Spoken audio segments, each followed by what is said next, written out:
On the weekend. Hey, as promised, we have two members of Suede with us today. Welcome, Brett.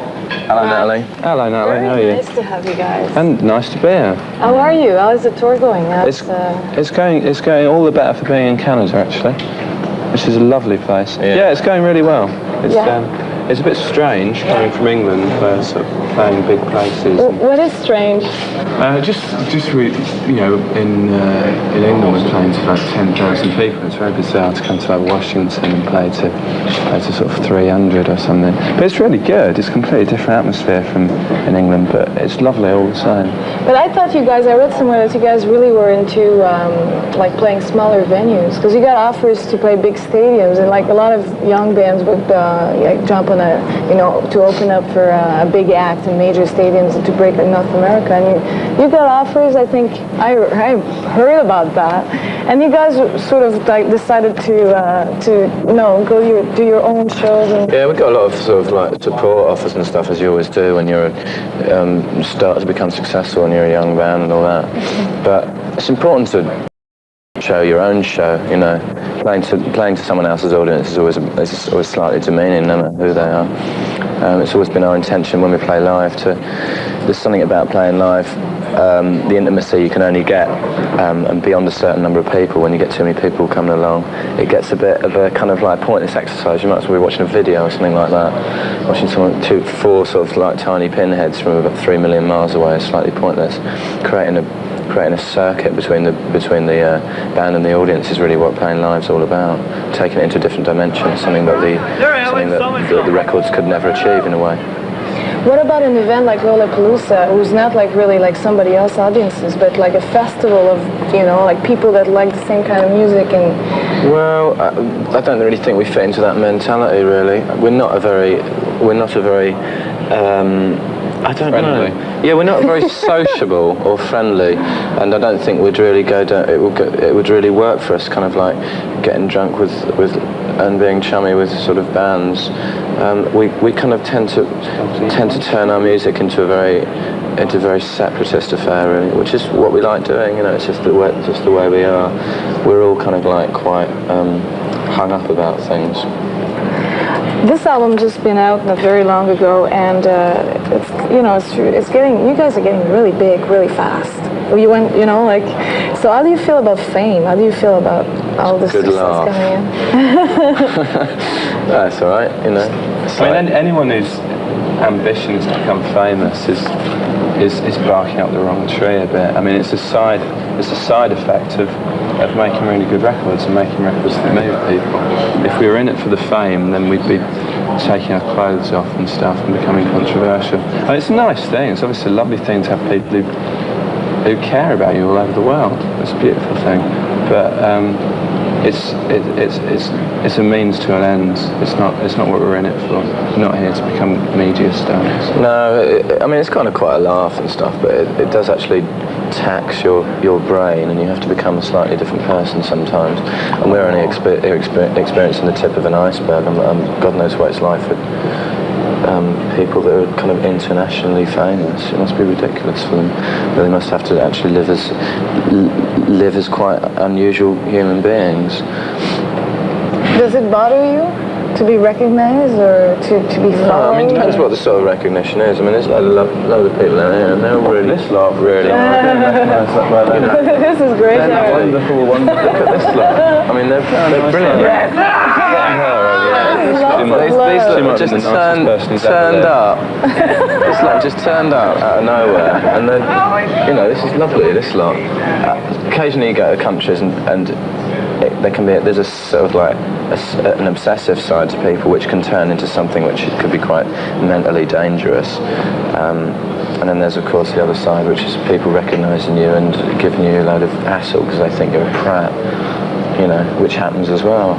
But as hassles of a job, I can think of far worse ones than being recognised in the streets or something. Yeah, I'm sure it's I mean, if we wanted to, we'll give up tomorrow and become postmen, you know. But I'd rather be recognised in the street and having to bear the responsibility of that than having to bear the responsibility of spending 8 hours in an assembly line and then going home to someone who's pregnant. I was going to ask you, every article I read about you guys compares you to David Bowie, Morrissey, the Smiths. How do you feel about that? I thought it was strange, the Smiths, Morrissey. Who are they? Who? he sounds fascinating. What, he'd like us but older? We must go to the record store and check him out. I'm going to go down to Tower Records and say, do you have any records by this David chap? You know David? It's flattering being compared to people who are good. They're great, both of them, you know, great eyes in a sort of tradition, I suppose, that we're part of, which is a certain sense of, I suppose it's kind of like quite British and quite flamboyant to a certain extent, quite poetic, all of those things I think we have in common with them. They're both brilliant, but I wouldn't want anyone to see us as merely one of their limbs, as it were. We are Suede. Which is not the case. No, I mean, yeah, it just gets out of hand sometimes when people see things in terms of other things. And the true point of things can be lost sometimes. Do you find it difficult to be creative in the 90s? Do you feel as a band sometimes that everything has been done before and it's hard to like get something new? No, because creativity isn't really about thought, isn't about thinking about it at all. Creativity is completely about feeling it, and when we create, it's something that we create through inspiration. Really, we're inspired, and something comes out, and then we worry about what it actually is afterwards. As soon as you start thinking everything's been done before, you just disappear up your own insides, and it's a plague that's been bothering, I think, a lot of British music recently, where people have decided to get intellectual about it and decided that everything's been done before and have really been completely quite defeatist about things. Art is about expressing yourself, really, and anyone can express themselves. You can't just stop. You can't just reach the 90s and everyone not be able to do it anymore. The people who say that, the people who say rock is dead and there's nothing more to be said, are just people who've grown old and don't like it anymore. And rather than say I've gone off it, you know, and nowadays I like playing golf instead, they have to justify it by saying, oh, rock is dead and it's nothing like what it was in my day when we had the Who. You know, it's a load of rubbish. You know, it's tired old men trying to justify the fact that they can't musically get it up anymore. Yeah. But I mean, you know, it's important to be electric-eyed about everything and to be, I don't know, flying through the air, you know what I mean? Shooting up through the ground like a moving skyscraper, and not sort of letting all this baggage drag you down. That's wonderful. Which band do you like these days? Do you find really interesting to listen to? I like a band called Hazy Shades of Blue Smoke. Who this ambient band who just plays sitars and things, who are absolutely brilliant. There's also a band called Shark Boy, who you won't have heard of yet, but they're signing to, I think they're going to be signing to Nude in England, and so we'll be out on the same record label here, who are an incredible band. They've got lots of trumpets and things like that. A band called Verve, a really great band from England again, who I'm not sure if people know of here.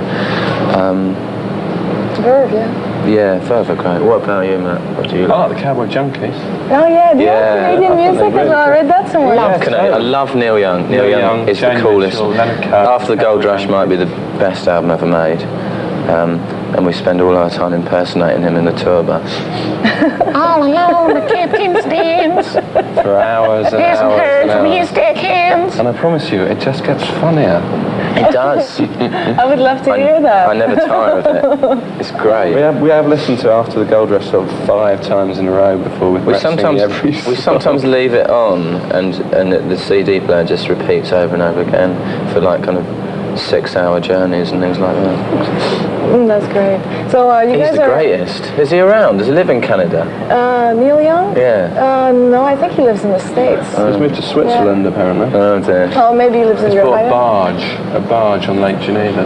He probably has houses all over the place. He's got Ulcers. Houses. He's got a gardening business, hasn't he? Yeah. He has a gardening business. He has a garden centre. They're doing No, a he's got a cleaning tour. business. Is it? Yeah. Oh, right. They pay him £3.50 an hour, and he pays someone else £3 an hour. So I know he invented it. He makes 50p an hour. He invented a very special kind of vacuum cleaner. He did when he was in Switzerland. Oh, and he runs a biscuit factory. Yeah. What would The be- young sucker. What would be, just to end right now, your ultimate favorite, all-time favorite vacation place? So Vacation? after touring the world, you guys want to go rest, where would you rest? Where would be the best place for you to I don't know, the centre of world wrestling, wherever that is. What about you, Matt? I don't know whether I can top that one, actually. I feel morally defeated by that answer. Well, we're going to play a video. It's called Metal Mickey, and this is Suede, and I have a good show tonight. The show's sold out at the Palladium in Toronto, so maybe you can try at the door to get in, but I don't know. These guys are pretty big. Nice to meet you. Cheers, Nat. And all the best. Fine. And See you soon. I hope you'll be back. And, Yeah, we will have be. a good show tonight. Thanks a lot. Bye. Take care. Thanks to these people over here as well. Bye. Oh, great. They're all wearing their Suede shirts. Yeah.